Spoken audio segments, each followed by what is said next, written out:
Hello friends, I am Chevee. Welcome to the shed and happy winter solstice to you and yours. I hope that the preceding 6 months grow ever brighter for you and your families. Today's the winter solstice, and does that mean anything? Yes. It means that today is the shortest day of the year, meaning sunrise to sunset. I believe this is also officially the first day of winter, but I don't know if that's necessarily chronologically correct. I'm not sure I don't know when winter starts. But today is the winter solstice. And, well, a few weeks ago, I designed some solstice cards, which you probably saw in the thumbnail. They just say Happy Winter Solstice on the outside with a generic, like, pine tree background, and then on the inside it says may your days grow ever brighter, because that's what happens after the solstice. And then, you know, a little branding on the back, and I gave these away for free on my website, cheveedodd.com. I gave away the design, not the cards. I can't afford that. And shortly after, I asked for questions for this show, and one of the questions I got was from Richard Miles, good friend of the show. He's asked a ton of questions, and we've answered a ton of his questions.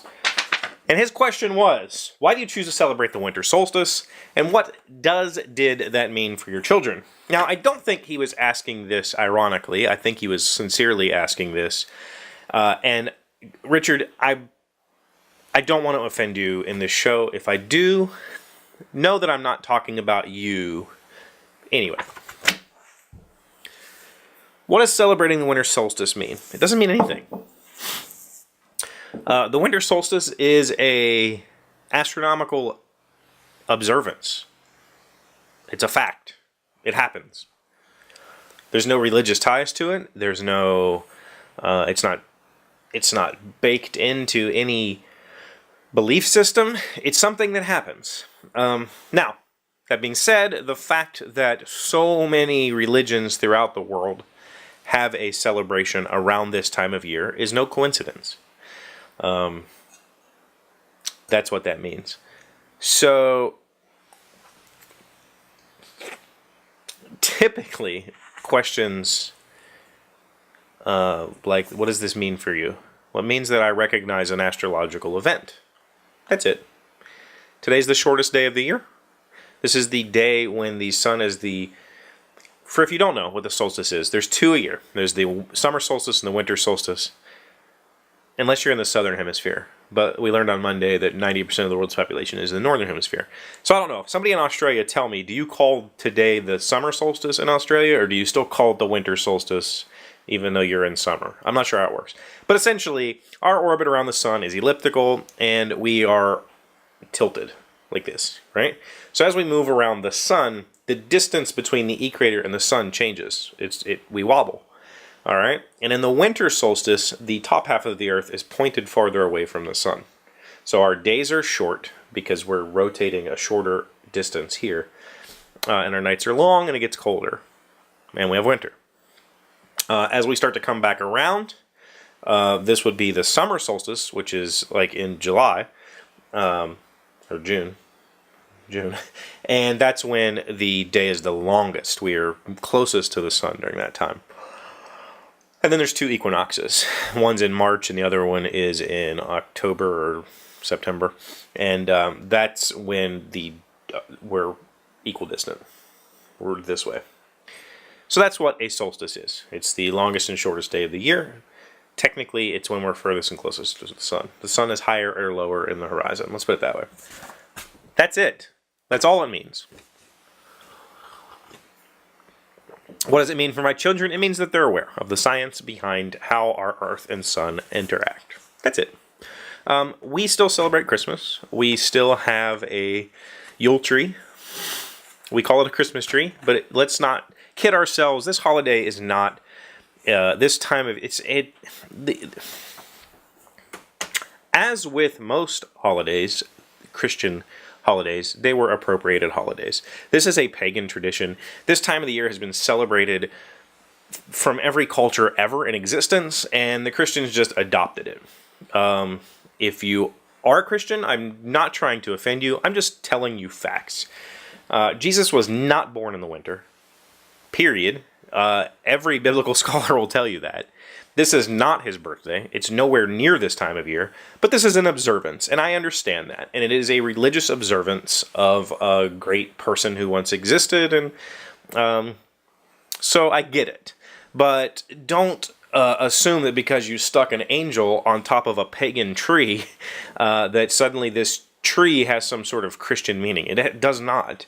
Nor does decorating. None of that stuff has anything to do with religion. It is completely pagan. And we have just appropriated it. We, meaning society, not necessarily Christianity. I don't want to say that. Society has appropriated it and made it into a holiday that does not necessarily have religious meaning unless you choose to give it religious meaning. That's it. In my house,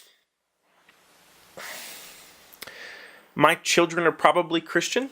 If you would ask them, they would tell you that they love Jesus and that sort of stuff. Personally, I am not. I don't identify as Christian, but I don't not identify as Christian. I grew up as a Southern Baptist or a Baptist.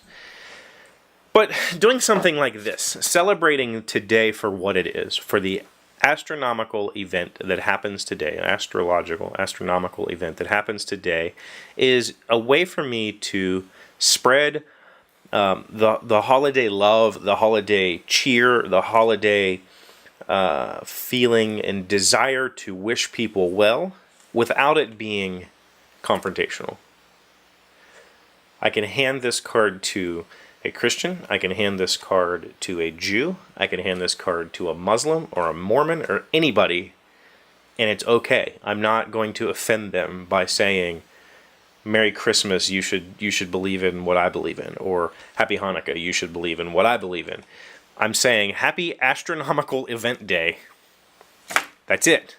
But I'm still giving. I'm still, to me, this time of year, this celebration that generations upon generations upon generations of human beings have celebrated, is a celebration of is our coming together, our working together throughout the year to survive the winter. When crops don't grow, when food is scarce, we come together and we survive. And we do that through family and friends and love.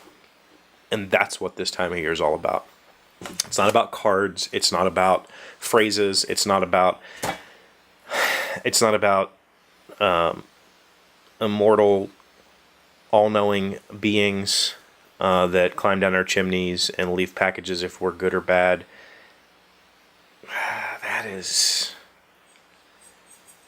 That's a really screwy story if you stop and think about it.